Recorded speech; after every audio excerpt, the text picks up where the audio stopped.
Hello ಮಕ್ಳೇ, ಹೇಗಿದ್ದೀರಾ? ಎಲ್ರು ಆರಾಮಲ್ವಾ? ಮೇಧಾ to score more YouTube ಚಾನೆಲ್ಗೆ ನಿಮ್ಮೆಲ್ಲರಿಗೆ ಸ್ವಾಗತ. ಯಾವಾಗ್ಲೂ ಹಾಗೆ ನಿನ್ನೆ ಹೇಳಿದೆ ನಾವು ಕ್ಲಾಸ್ ಮಾಡೋ ಮುಂಚೆ ಒಂದು ನಮ್ಮ ದೇಶದ ಸೈನಿಕರಿಗೋಸ್ಕರ ಒಂದು ಸ್ವಲ್ಪ ಹೊತ್ತವರನ್ನ ನೆನೆಯುವ ಅಂತ ಹೇಳಿ.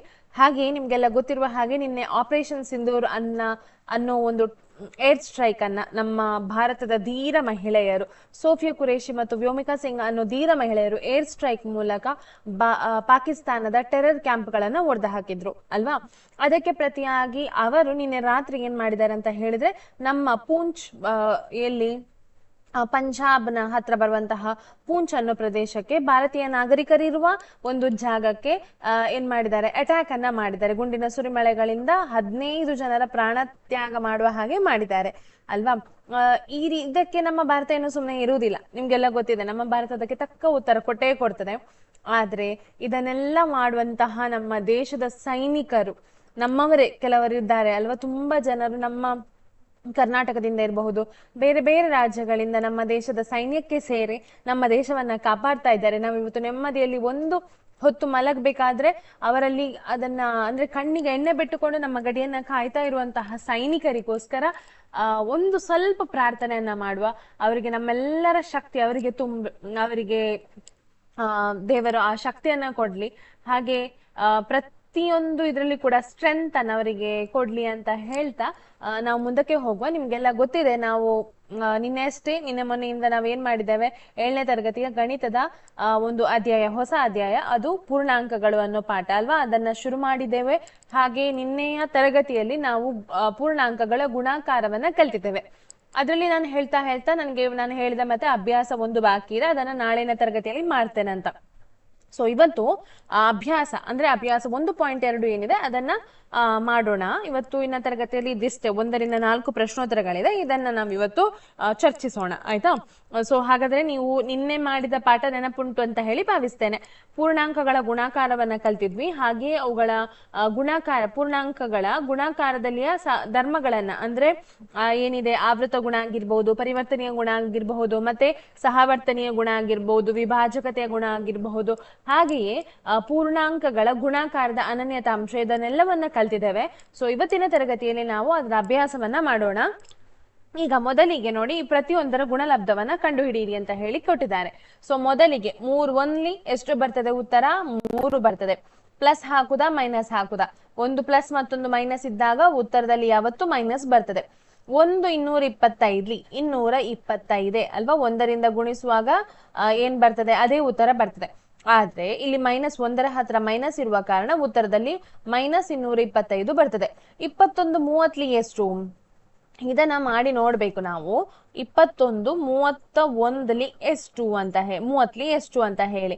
ಸೊ 0 1 0 1 0 0 2 0 ಅಲ್ವಾ. 3 1 3 ಹಾಗೆ 3 2 6 630 ಬರ್ತದೆ. ಸೊ ಇಲ್ಲಿ ಹಾಕ್ತೇನೆ ನೋಡಿ, 630 ಅನ್ನೋದು. ಆದ್ರೆ ಎರಡೂ ಕಡೆಗಳಲ್ಲಿ ಮೈನಸ್ ಇರುವ ಕಾರಣ ಉತ್ತರದಲ್ಲಿ ಏನಾಗ್ತದೆ, ಪ್ಲಸ್ ಬರ್ತದೆ. ಹಾಗೆ 316 ಗುಣಿಸು 1 ಎಷ್ಟು ಬರ್ತದೆ ಉತ್ತರ? 316. ಆದ್ರೆ ಎರಡೂ ಕಡೆಗಳಲ್ಲಿ ಮೈನಸ್ ಇರುವ ಕಾರಣ ಉತ್ತರದಲ್ಲಿ ಪ್ಲಸ್ ಬರ್ತದೆ. ಹಾಗೆ 15 0 0ಯಿಂದ ಯಾವುದೇ ಸಂಖ್ಯೆಯನ್ನು ಗುಣಿಸಿದಾಗ ನಮ್ಗೆ ಉತ್ತರ 0 ಬರ್ತದೆ. ಸೊ 15 0 0 118 ಎಷ್ಟು? 0 0ಗೆ ಯಾವುದೇ ಪ್ಲಸ್ ಅಥವಾ ಮೈನಸ್ ಚಿಹ್ನೆ ಇರದ ಕಾರಣ 0 ಅಂತಲೇ ಉತ್ತರ. ಈಗ ನೋಡಿ 12 11 ಎಷ್ಟು ಬರ್ತದೆ? 12 11 121 ಅಲ್ವಾ. 12 11 121 ಅಲ್ಲ, ಅದು 11 11 ಅಲ್ಲ. Wait 1 second 132. 12 2 ಎಷ್ಟು? 132. 132 ನೋಡಿ, ಇಲ್ಲಿ ಮೈನಸ್ ಇರುವ ಕಾರಣ 132ಕ್ಕೆ ಪ್ಲಸ್ ಬರ್ತದೆ. 132 ಗುಣಿಸು 10, 10ರಿಂದ ಗುಣಿಸುವಾಗ ಆ 0 ನಾವು ಹಾಕ್ಬೇಕು. 132 0. ಈಗ ಇಲ್ಲಿ ಉತ್ತರ ಏನಾಗ್ತದೆ? ಪ್ಲಸ್ ಆಗ್ತದೆ. ಹಾಗೆ 9 3 ಎಷ್ಟಾಗ್ತದೆ? 9 3 ಎಷ್ಟು? 9 3 27 ಅಲ್ವಾ. 27 27 ಗುಣಿಸು 6 ನೋಡಿ. ಫಸ್ಟ್ ಖಾಲಿ ಸಂಖ್ಯೆಗಳನ್ನ ಮಾತ್ರ ಗುಣಿಸೋಣ. 27 6 ಎಷ್ಟು? 7 6 7 42, 4 ಉಳಿತು. 6 2 ಎಷ್ಟು 12, 12 ಪ್ಲಸ್ 14 ಎಷ್ಟು 16. ಸೊ 162 ಬರ್ತದೆ. 162 ಅನ್ನೋದು ಉತ್ತರ. ಆದ್ರೆ ಪ್ಲಸ್ ಮೈನಸ್ ನೋಡುವ. ನೋಡಿ ಮೈನಸ್ ಇಲ್ಲಿ ಪ್ಲಸ್ ಇದೆ, ಪ್ಲಸ್ ಮತ್ತು ಮೈನಸ್ ಯಾವಾಗಲೂ ಮೈನಸ್, ಮೈನಸ್ ಮತ್ತು ಮೈನಸ್ ಬರುವಾಗ ಇಲ್ಲಿ ಉತ್ತರ ಪ್ಲಸ್ ಆಗ್ತದೆ ಅಲ್ವಾ. ಸೊ ಮುಂದಕ್ಕೆ ಹೋಗೋಣ. ನೋಡಿ 5 4 ಓಕೆ 18 5 18 5 ಎಷ್ಟು, ನಾನು ಇದನ್ನು ಒರೆಸ್ತೇನೆ ಜಾಗ ಇಲ್ಲದ ಕಾರಣ. ನೋಡಿ 18 5 ಎಷ್ಟು, 18 ಗುಣಿಸು 5 ಮಾಡಿ ನೋಡೋಣ. 5 8 40, 4 ಉಳಿತದೆ. 5 1 5 ಪ್ಲಸ್ 4 90 ಅಲ್ವಾ. 94 ಎಷ್ಟು, 94 ನಿಮ್ಗೆ ಗೊತ್ತುಂಟಲ್ವಾ ಎಷ್ಟು 36. 36 ಮತ್ತೆ ಇಲ್ಲೊಂದು 0 ಉಂಟು, 0 ಹಾಕಿ ಬಿಡಿ ಅಷ್ಟೇ, ಮುಗೀತಲ್ಲಿಗೆ 360 ಉತ್ತರ. ಆದ್ರೆ ಈಗ ಪ್ಲಸ್ ಮೈನಸ್ ಅಂತ ಹೇಗೆ ನೋಡುದು ನೋಡಿ. ಮೈನಸ್ ಮತ್ತು ಮೈನಸ್ ಯಾವಾಗ್ಲೇನಾಗ್ತದೆ ಪ್ಲಸ್ ಆಗ್ತದೆ. ಪ್ಲಸ್ ಮತ್ತು ಮೈನಸ್ ಸಂಖ್ಯೆ ಬಂದಾಗ ಏನ್ ಮಾಡ್ಬೇಕು, ಮೈನಸ್ ಹಾಕ್ಬೇಕು ಚಿಹ್ನೆ. ಹಾಗಾಗಿ ಇಲ್ಲಿ ಮೈನಸ್ 360 ಬರ್ತದೆ. ಅರ್ಥ ಆಗ್ತಾ ಉಂಟಲ್ಲ ನಿಮ್ಗೆ ಯಾಕೆ ಅಂತ ಹೇಳಿ. ಮೈನಸ್ ಮೈನಸ್ ಪ್ಲಸ್ ಆಗ್ತದೆ, ಪ್ಲಸ್ ಮತ್ತು ಮೈನಸ್ ಗುಣಿಸುವಾಗ ಏನಾಗ್ತದೆ ಮೈನಸೇ ಉತ್ತರ. 1 2 2, 2 3 ಎಷ್ಟು 6, 6 4 ಎಷ್ಟು 12 ಅಲ್ಲ 6 4 24 ಅಲ್ವಾ. 6 4 24, 24 ಬರಿಬೇಕು ಇಲ್ಲಿ ಉತ್ತರ. ಆದ್ರೆ ಪ್ಲಸ್ ಮೈನಸ್ ನೋಡುವ. ನೋಡಿ ಮೈನಸ್ ಮೈನಸ್ ಏನಾಗ್ತದೆ ಪ್ಲಸ್, ಪ್ಲಸ್ ಮೈನಸ್ ಏನಾಗ್ತದೆ ಮೈನಸ್, ಮೈನಸ್ ಪ್ಲಸ್ ಏನಾಗ್ತದೆ ಮೈನಸ್. ಸೊ ಇಲ್ಲಿ ಉತ್ತರ ಮೈನಸ್ 24 ಆಗ್ತದೆ. ಈಗ 3 6 ಎಷ್ಟು 18, 18 2 ಎಷ್ಟು 36 ಅಲ್ವಾ.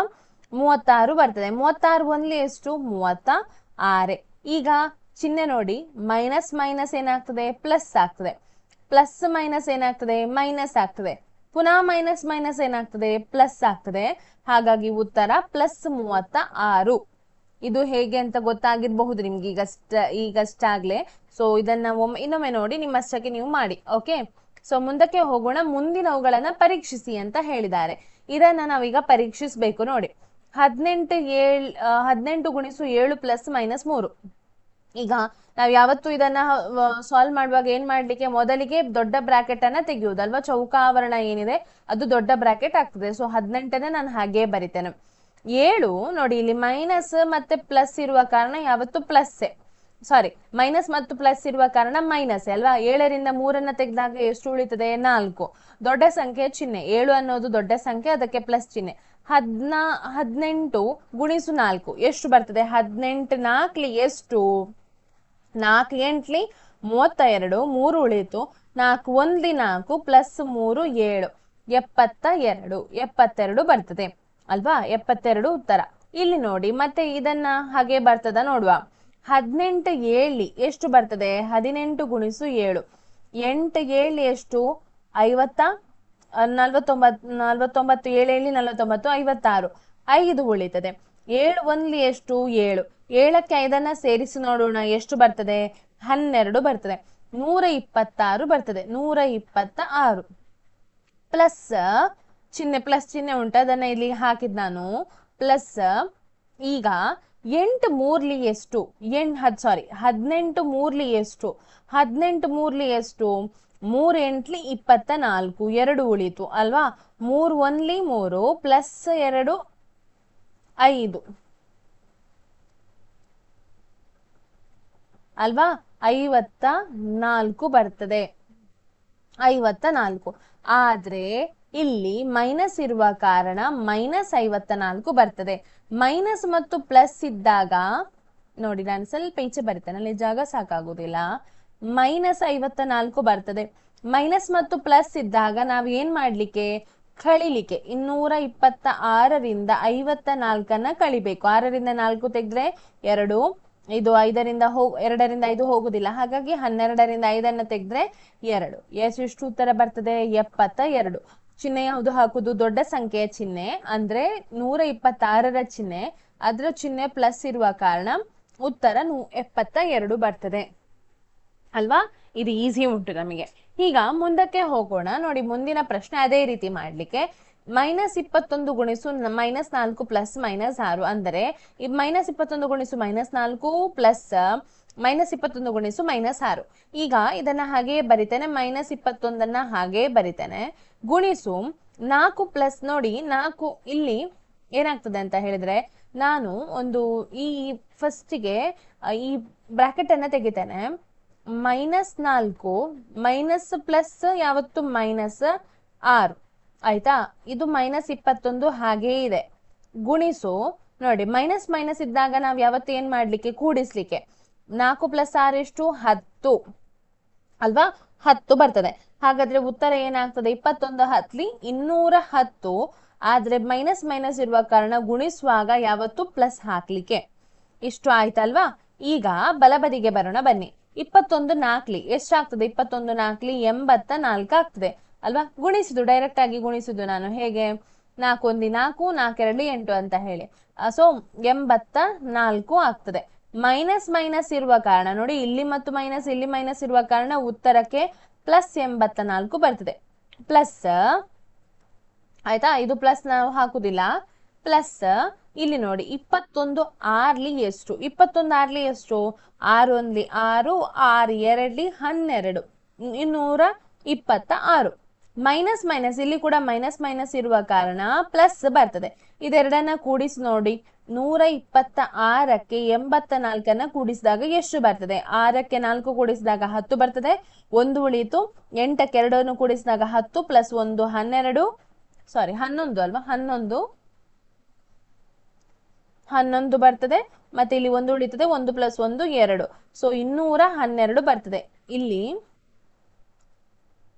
210 ಸಾರಿ 212 ಅಲ್ಲ 210 ಬರ್ತದೆ ಉತ್ತರ. ಪ್ಲಸ್ ಮತ್ತು ಪ್ಲಸ್ ಎರಡೂ ಕಡೆಗಳಲ್ಲಿ ಕೂಡ ಪ್ಲಸ್ ಪ್ಲಸ್ ಆಗಿ 210 ಅನ್ನೋ ಉತ್ತರ ಬರ್ತದೆ. ಇದು ಎರಡನೇ ಪ್ರಶ್ನೆಗೆ ಉತ್ತರ. ಇದು ಇಷ್ಟು ಮುಗೀತದೆ ಇಲ್ಲಿಗೆ. ಸೊ ಹಾಗಾಗಿ ಮುಂದಕ್ಕೆ ಹೋಗೋಣ. ಪ್ರಶ್ನೆ 3ಕ್ಕೆ ಹೋಗೋಣ. ಯಾವುದೇ ಪೂರ್ಣಾಂಕಕ್ಕೆ ಎ ಗೆ -1ರಿಂದ ಗುಣಿಸಿದಾಗ -1 ಗುಣಿಸು ಎ ಯಾವುದಕ್ಕೆ ಸಮ ಅಂತ ಕೇಳಿದ್ದಾರೆ. ನೋಡಿ ಅವರ ಪ್ರಕಾರ ಅವರ ಪ್ರಶ್ನೆ ನೋಡಿ ಅಂದ್ರೆ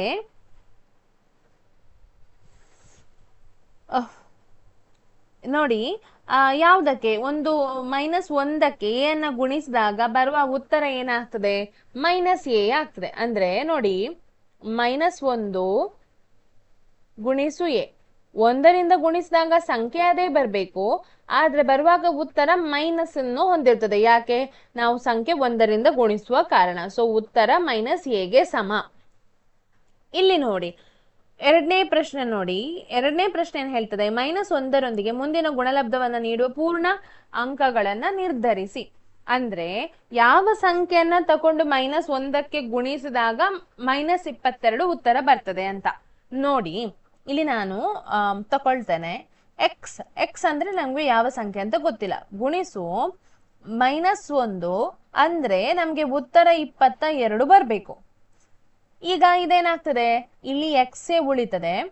ಇಲ್ಲಿ ಇದನ್ನ ನಾವು ಯಾವತ್ತು ಕೆಳಗೆ ತರಬೇಕು ಅಲ್ವಾ. -22 ಭಾಗಿಸು -1 -1 ಮೈನಸ್ ಮೈನಸ್ ಅಂಶ ಮತ್ತು ಛೇದದಲ್ಲಿದ್ರೆ ಕಟ್ ಆಗ್ತದೆ. ಎಕ್ಸ್ ಅಂತ ಹೇಳಿದ್ರೆ 22 ಅಂತ ಉಳಿತದೆ. ಸೊ ಎಕ್ಸ್ ನ ಬೆಲೆ ಎಷ್ಟು 22. ನೀವು -1ಕ್ಕೆ 22ರಿಂದ ಗುಣಿಸಿದಾಗ -22 ಉತ್ತರ ಬರುದು. ಅರ್ಥ ಆಗ್ತಾ ಉಂಟಾ. ಸೊ ಇಲ್ಲಿ ನೋಡಿ ಹಾಗೆಯೇ ಮಾಡ್ಲಿಕ್ಕೆ ಇಲ್ಲಿ ಕೊಟ್ಟಂತಹ ಸಂಖ್ಯೆ ನಮ್ಗೆ ಯಾವ್ದಂತ ಗೊತ್ತಿಲ್ಲ, ಅದಕ್ಕೆ ಎಕ್ಸ್ ಅಂತ ತಗೊಳ್ತೇನೆ. ಗುಣಿಸು -1 ಗುಣಿಸು 37 ಆಯ್ತಾ. 37 ಬರ್ಬೇಕಾದ್ರೆ ಇಲ್ಲಿ ಯಾವ ಸಂಖ್ಯೆಯಿಂದ ಗುಣಿಸಿರ್ಬೇಕು ಅಂತ ಅವ್ರು ಕೇಳುದು. ಹಾಗಾದ್ರೆ ಇದೇನಾಗ್ತದೆ ಎಕ್ಸ್ ಇಲ್ಲಿ ಉಳಿತದೆ. ಇದು ಸಂಖ್ಯೆ ಬಲಬದಿಗೆ ಬರುವಾಗ ಮೈನಸ್ ಬರ್ತದೆ. ಮೈನಸ್ ಅನ್ನು ನಾವು ಯಾವತ್ತು ಛೇದದಲ್ಲಿ ಬರೆಯುವುದಿಲ್ಲ, ಅದನ್ನ ಏನ್ ಮಾಡ್ತೇವೆ ಅಂಶಕ್ಕೆ ಕಳಿಸ್ತೇವೆ. ಸೊ ಹಾಗಾಗಿ 1ರಿಂದ ಯಾವುದೇ ಸಂಖ್ಯೆಯನ್ನು ಗುಣಿಸಿದ್ರೆ ಅದೇ ಭಾಗಿಸಿದ್ರೆ ಅದೇ ಸಂಖ್ಯೆ ಬರುವ ಕಾರಣ ಇಲ್ಲಿ -37 ಉತ್ತರ ಆಗ್ತದೆ. ಈಗ ನೋಡಿ ಎಕ್ಸ್ ಯಾವ ಸಂಖ್ಯೆ ಗೊತ್ತಿಲ್ಲ, ಗುಣಿಸು -1ರಿಂದ ಗುಣಿಸಿದಾಗ 0 ಬರ್ತದೆ. ಯಾವ ಸಂಖ್ಯೆ ಆಗಿರಬಹುದು, ಯಾವ ಸಂಖ್ಯೆಗೆ ನೀವು -1ಕ್ಕೆ ಯಾವ ಸಂಖ್ಯೆಯಿಂದ ಗುಣಿಸಿದ್ರೆ ಉತ್ತರ 0 ಬರ್ಬೇಕು, ಎಕ್ಸ್ ನ ಬೆಲೆ 0 ಆಗಿರ್ಬೇಕು ಅಲ್ವಾ. ಎಕ್ಸ್ ನ ಬೆಲೆ 0 ಆಗಿದ್ದಾಗ ಮಾತ್ರ, ಎಕ್ಸ್ ಅಂತ ಹೇಳಿದ್ರೆ ಸಂಖ್ಯೆ ಯಾವುದ್ರಿಂದ -1ಕ್ಕೆ ಗುಣಿಸಿದ್ರೆ ಅಲ್ಲಿ ಕೊಟ್ಟಂತಹ ಸಂಖ್ಯೆ ನಿಮ್ಗೆ ಉತ್ತರ ಬರ್ತದೆ ಅಂತ. ಅದು ಕಾಮನ್ ಸೆನ್ಸ್. ಆಕ್ಚುಲಿ ನಾವು ಡೈರೆಕ್ಟ್ ಆಗಿ ಅದನ್ನ ಬರಿಬಹುದು, ಆದ್ರೆ ನಿಮಗೆ ಏನು ಇದು ಬೇಕಲ್ವಾ ಎಂತ ಹೇಳಿ, ಮೆಥಡ್ ಬೇಕಲ್ವಾ, ಅದಕ್ಕೋಸ್ಕರ ನಾನು ಅದನ್ನ ಹಾಗೆ ಮಾಡಿದ್ದು. ಅರ್ಥ ಆಯ್ತಾ? ಇಲ್ಲದಿದ್ರೆ ಡೈರೆಕ್ಟ್ ಆಗಿ ನಾವು ಉತ್ತರವನ್ನ ಬರಿಬಹುದು. ಈಗ 4ನೇ ಪ್ರಶ್ನೆಗೆ ಬರೋಣ. 4ನೇ ಪ್ರಶ್ನೆ ಏನ್ ಹೇಳ್ತದೆ ನೋಡಿ, ಇಲ್ಲಿ ನೋಡಿ, ಒಂದ್ ನಿಮಿಷ, ಒಂದ್ ಸೆಕೆಂಡ್. ಇಲ್ಲಿ ಇದ್ 4 ಇಲ್ಲ ಆಯ್ತಾ? ಓಕೆ, ಈಗ ಕಾಣ್ತಾ ಉಂಟಲ್ಲ. 4ನೇ ಪ್ರಶ್ನೆ ನೋಡಿ, -1 ಗುಣಿಸು 5ರಿಂದ ಆರಂಭಿಸಿ -1 ಗುಣಿಸು -1 ಅಂದ್ರೆ ನಿಮ್ಗೆ ಉತ್ತರ 1 ಬರುವ ವಿನ್ಯಾಸದ ವಿವಿಧ ಗುಣಲಬ್ಧಗಳನ್ನ ಬರೀರಿ ಅಂತ ಕೇಳಿದ್ದಾರೆ. ಅಂದ್ರೆ ಇಲ್ಲಿಂದ ಆರಂಭಿಸ್ಬೇಕು. ಇಲ್ಲಿಂದ -1 ಗುಣಿಸು 5 ಅಂದ್ರೆ ಉತ್ತರ ಎಷ್ಟು ಬರ್ಬೇಕು? 5 ಬರ್ಬೇಕು. ಹಾಗೆಯೇ -1 ಅಂದ್ರೆ ಕೆಳಗೆ ಬರ್ಬೇಕು, 4 ಅಂದ್ರೆ ಉತ್ತರ -4 ಬರ್ತದೆ. ಒಂದ್ ನಿಮಿಷ, ಇಲ್ಲಿ 5 ಅಲ್ಲ, -5 ಬರ್ತದೆ. ಹಾಗೆಯೇ -1 ಗುಣಿಸು 3 ಉತ್ತರ -3 ಬರ್ತದೆ. ಹಾಗೆಯೇ -1 ಗುಣಿಸು 2 ಉತ್ತರ -2 ಬರ್ತದೆ. ಹಾಗೆಯೇ -1 ಗುಣಿಸು 1 ಅಂದ್ರೆ ಉತ್ತರ ಎಷ್ಟು ಬರ್ತದೆ? -1 ಬರ್ತದೆ. ಹಾಗೆಯೇ -1 ಗುಣಿಸು 0 ಉತ್ತರ ಎಷ್ಟು? 0. ನಮ್ಗೆ ಈಗ ಉತ್ತರ ಎಷ್ಟು ಬರ್ಬೇಕು? -1 ಬರ್ಬೇಕು. ಹಾಗೆ -1 ಗುಣಿಸು -1, -1ರಿಂದ -1 ಗುಣಿಸುವಾಗ ಉತ್ತರ ಒಂದೇ, ಮೈನಸ್ ಏನಾಗ್ತದೆ? ಪ್ಲಸ್ ಆಗ್ತದೆ. ಸೊ ಇದಿಷ್ಟು ಯಾವುದು ಅದ್ರ ಅವರು ಕೇಳಿರುವಂತಹ ಪ್ಯಾಟರ್ನ್. ಮಲ್ಟಿಪ್ಲಿಕೇಶನ್ ಎಲ್ಲಿಂದ, ಗುಣಾಕಾರ ಎಲ್ಲಿಂದ? 5ರಿಂದ -1ರವರೆಗೆ. ಅಂದ್ರೆ 5ರಿಂದ ಕೆಳಗೆ ಅಂದ್ರೆ ಸಣ್ಣ ಬಂದು 0ಗೆ ಬಂದು ಪುನಃ ನಾವು ಎಡಬದಿಗೆ ಹೋಗ್ಬೇಕಂದ್ರೆ -1ಕ್ಕೆ ಹೋಗ್ಬೇಕು. ಸೊ ಇದಿಷ್ಟು 4 ಪ್ರಶ್ನೋತ್ತರಗಳು, ಅಭ್ಯಾಸ 1.2ರಲ್ಲಿ ಬರುವಂತಹ ಪ್ರಶ್ನೋತ್ತರಗಳು. ಇವತ್ತಿಗೆ ಇಲ್ಲಿ ಇದಿಷ್ಟೇ. ಸೊ ಇವತ್ತು ನಿಮ್ಗೆ ವಿಡಿಯೋ ಇಷ್ಟ ಆಗಿದ್ರೆ ಲೈಕ್ ಮಾಡಿ, ಶೇರ್ ಮಾಡಿ ಮತ್ತು ಚಾನೆಲ್ ಅನ್ನ ಸಬ್ಸ್ಕ್ರೈಬ್ ಮಾಡಿ. ಹಾಗೆ ಮೊದಲಿಗೆ ಹೇಳಿದ ಹಾಗೆ ನಮ್ಮ ಪ್ರಾರ್ಥನೆಯಲ್ಲಿ ಸದಾ ನಮ್ಮ ದೇಶದ ಸೈನಿಕರು ಇರ್ಲಿ ಅಂತ ಹೇಳ್ತಾ ಎಲ್ಲರಿಗೂ ಧನ್ಯವಾದಗಳು. ಜೈ ಹಿಂದ್.